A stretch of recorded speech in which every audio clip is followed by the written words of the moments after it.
So you might be someone na consistent na nag-workout at meron ka ng decent progress ngayon na sobrang tuwan-tuwa ka. Pero dahil bare months na, nag-aalala ka na baka mawala yung mga pinaghirapan mo dahil sa maraming kainan na paparating. So in this video, isi-share ko sa iyo yung mga techniques on how to maintain your fitness progress na kahit hindi ka tumatanggi sa mga kainan, hindi mawawala yung mga hard-earned gains mo. Let's go!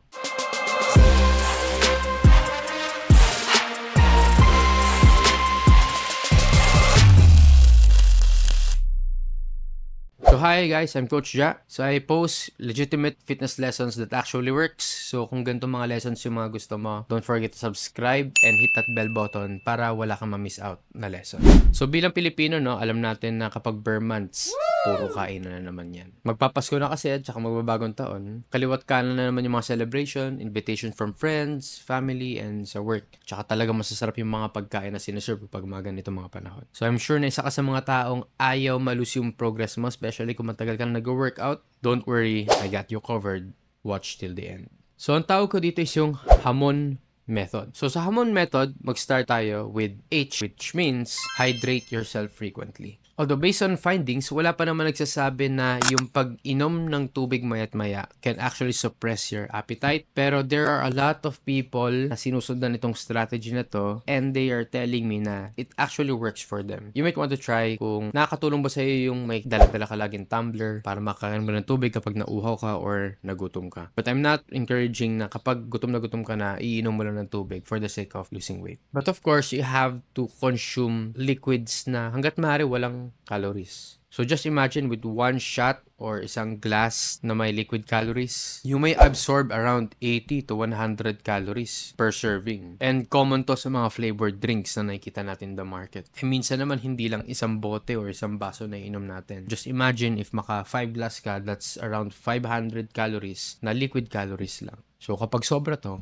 mahirapan ka talagang mag-lose ng weight or pwedeng ma-regain mo yung weight na na-lose mo in the past months. Hydrate yourself frequently. Next, A stands for avoid overindulgence. Hindi mo naman talaga gusto kumain ng madami. I think you just want the taste of everything. Sensational lang din kasi talaga na kapag pupunta ka sa isang event, sobrang dami ng kainan and parang lahat gusto mo tikman. Pero you might want to ask yourself, gusto mo ba talagang kainin lahat in bigger portion? O gusto mo lang talaga matikman lahat and it's possible for you to taste everything na smaller portions lang yung isa-serve mo sa sarili mo. Pero kung talagang di mo pipigilan na kung mag-consume ng madami, you really like eating a lot or devouring a lot of food, mahirapan ka talaga ma-maintain or magiging malabo sa yung maging fit or mag-lose ng weight if you need to lose weight kasi you're overindulging in everything. You cannot outwork bad eating habits. Ito, isang highly recommended strategy ito. You might want to consider doing calorie cycling na kung saan if you were able to determine how much calories you need to eat weekly, ikaw bahala mag-budget kung kailan ka kakain ng madami, kung anong araw ka kakain ng mas konti. Basta ang importante, yung weekly caloric intake requirement mo, ma-meet mo siya. So, ita-timing mo dun sa mga araw na madalas na napapakain ka na madami. Then, after that day, if wala namang event or you don't have reason to eat a lot, dun babawasan onti yung calories mo, making room for you to eat flexibly dun sa araw na mapapakain ka. Next, M stands for move continuously. Kailangan natin i-maintain yung non-exercise activity thermogenesis natin or yung tinatawag natin na NEAT, na kung saan may mga movements tayo na hindi naman intentionally exercise pero ang taas ng calorie burn. So yung simpleng paglalakad, yung simpleng pag-akyat ng hagdanan maya't maya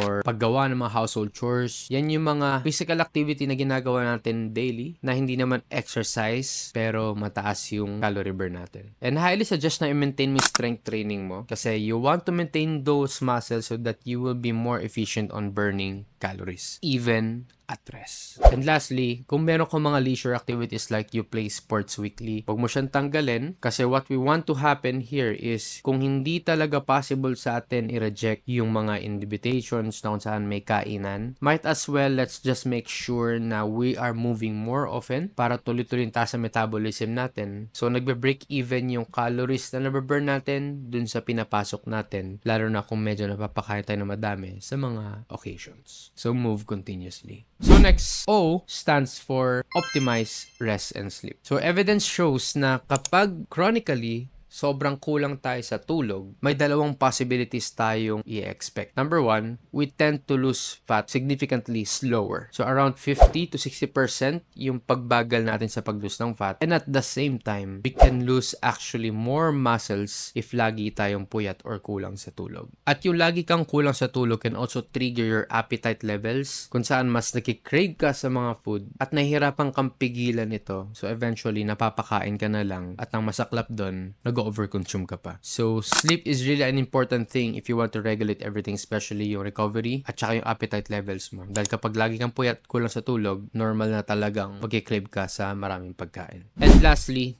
no to bad YOLO. Hindi dahilan ng YOLO to adopt a bad habit. Okay, most people, iba yung interpretation nila sa YOLO, like once ka lang mabubuhay, so gawin mo na lahat, even those bad things. But I personally believe na YOLO encourages us to raise the quality of life that we have. Kumbaga, kung puro bad habits lang yung gagawin mo, baka mag-suffer yung mga remaining na araw na meron ka. So might as well, if mag-YOLO ka, still be mindful, still be intentional, kasi if you want quality of life, there should be an intentional and allied actions. Hindi yung mag-iinom mo na ng kung ano-ano dyan, kakainin mo lahat ng pagkain na halos mabondat ka na or mag-bloat ka na. Tapos, after committing those kind of behavior, i-regret mo. And you feel bad about yourself, then you're gonna follow something rigid, i-restrict mo yung sarili mo, ipapunish mo yung sarili mo, then the cycle goes on. So again, YOLO in a good way. Kung hindi talaga possible mag-track ng calories sa isang okasyon, at least wag mong isipin na dapat makain mo lahat yung food. Kung napuyat ka dahil sa night out, at least find a way to make up for those. Mag-nap ka, magpahinga ka. If you're gonna keep on doing unmindful YOLO, baka dumating yung point na you can't even do that anymore. So why am I sharing this? May mga previous literatures kasi na nagre-report na yung mga symptoms or yung mga onsets ng risk ng mga health diseases ay na-observe during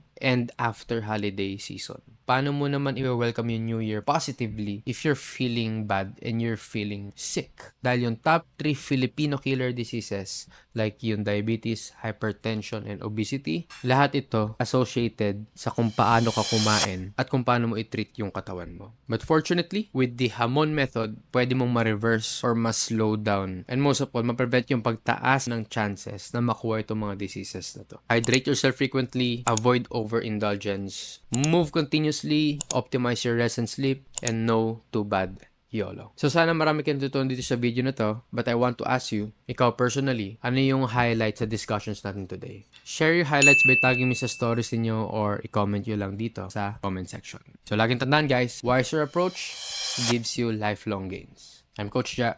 Peace.